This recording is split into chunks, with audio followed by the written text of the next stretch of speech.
FC26 is getting a new update. This is another major update. It's going to affect all areas of the game. There are gameplay changes, career mode changes, ultimate team changes, and they've also fixed a lot of bugs and glitches in the game. Let's see what EA is cooking with this update. If you enjoy the video, please leave a like for me and make sure you subscribe. We're so close to 300,000 subscribers, 687 to go. Please tell your friends to subscribe to the channel as well. For career mode, they've made the following updates. When viewing injuries in team management, you now see a banner appearing on the right showing the duration, reason and severity of the injury. Added the ability to save a default kit during matchday kit selection. When deep simulation is on during the creation of a new career mode save but no leagues are selected, the corresponding pop-up will provide the option to start without deep sim. They've addressed the following issues in career mode. Contract requests for players on a 1-year contract could trigger earlier than intended. I wish we could renew contracts whenever we wanted to, just like in the old career modes. If a manager ignored a player's contract renewal request, the player could have instantly requested a transfer. So it looks like that won't be happening anymore. In some cases, youth players could not be signed if the budget was initially depleted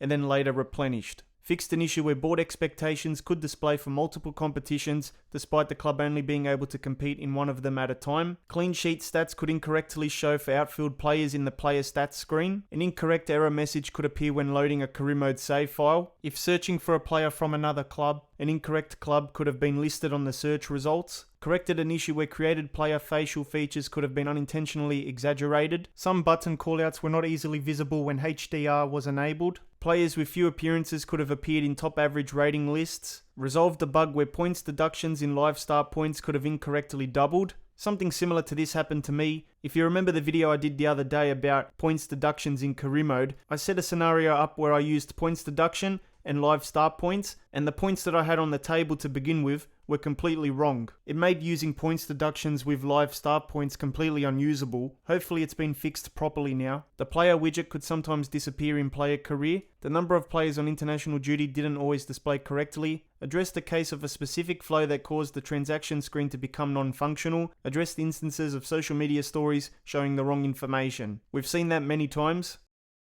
Next up is general audio and visual. They've made the following updates. Updated the Season Pass bundle and multi-reward UI. Bundle reward previews now show all included items as small images on the right when hovered over. Multi-reward previews now display a list of small item images on the right when hovered over. Added a Season Pass requirement UI indicator on reward previews. Updated some assets and text, including star heads, hair, and a lot of other things there. So they put star heads on the list, which means that maybe there's some new faces coming with this update. Addressed the following issues. Fixed instances of incorrect /placeholder text, button callouts, and incorrect UI elements. When entering the FC hub, the season track was showing the first level by default instead of showing the last earned level. Resolved an issue where edited national team rosters could not have players changed afterward. Addressed instances of incorrect gameplay and cinematic camera angles and animations. Fixed an issue where end of match player ratings did not always display correctly. Corrected a playtime message that could have incorrectly appeared when entering crossplay settings. Fixed a bug where the EA Connect menu could have unintentionally restricted team management access in online friendlies.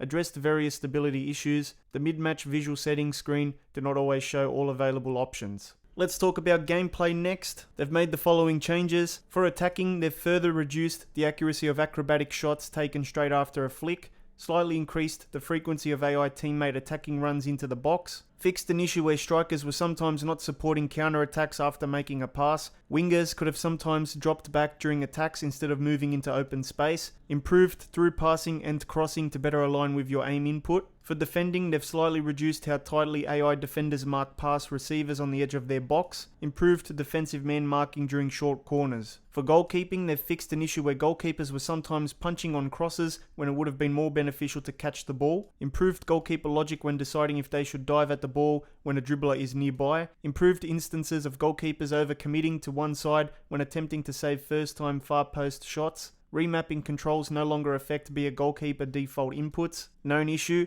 Remapped controls may incorrectly display on the Be a Goalkeeper UI. This is a visual issue only. CPU AI goalkeepers could sometimes take unnecessary touches instead of passing the ball. They've fixed cases where the player indicator was not displaying correctly. Improved player switching input accuracy in certain cases. Addressed instances where the ball could incorrectly bounce off the player's leg when requesting a shot. Sometimes a requested shot could result in the player performing a sliding shot when it wasn't necessary. When calling a teammate short, the called player could have become unresponsive during set pieces, improved referee logic for fouls resulting from physical contact from behind, addressed cases of directed runs not following the requested input correctly, fixed the bug where a requested pass to the keeper could have resulted in an unintended header if the ball was slightly in the air.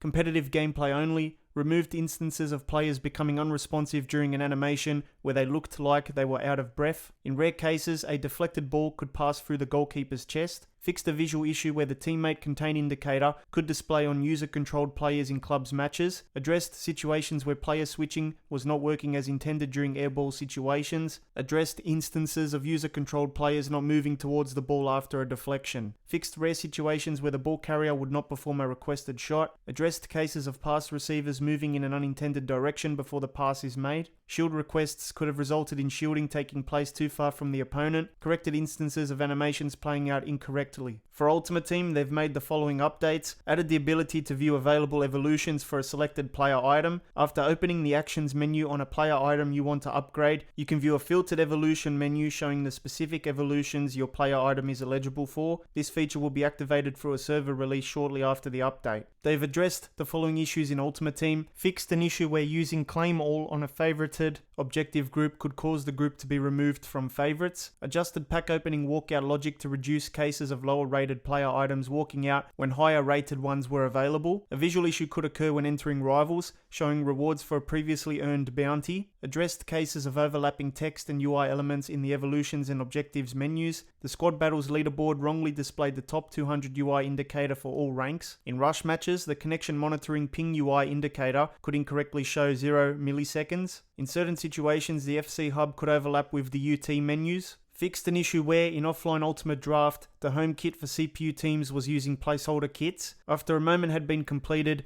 button callouts could become unresponsive until the advance option appeared. It wasn't possible to see what was being highlighted when trying to sort in the player performance post-match screen. In some cases, trophies could appear on the corner flag in gauntlet matches. Added time wasn't always displaying on the scoreboard in Ultimate Draft matches. Updated transfer market search filters to display both text and the corresponding UI indicators. In squad battles, unplayed matches no longer display a -1 score when selecting a team to play against. Fixed a visual issue in rush lobbies where evolution progress UI indicators did not always display correctly. The SP UI indicator didn't always display the correct number. This was a visual issue only. In some specific instances, attribute increases in evolution previews were not highlighted by the UI. Fixed an issue where the objectives menu tile did not always display the button callout for toggling between tiles. The Playstyle Plus player item UI indicator could be cut off on the first transfer market search result. Addressed instances of the UI not displaying correctly when browsing through evolution objectives. For clubs, they've made the following updates. Updated the rush introduction to display the goalkeeper archetype when controlled by a player. Added a new option in the visual settings menu to limit the number of player indicators displayed in clubs to local player and teammates only, or to local player only.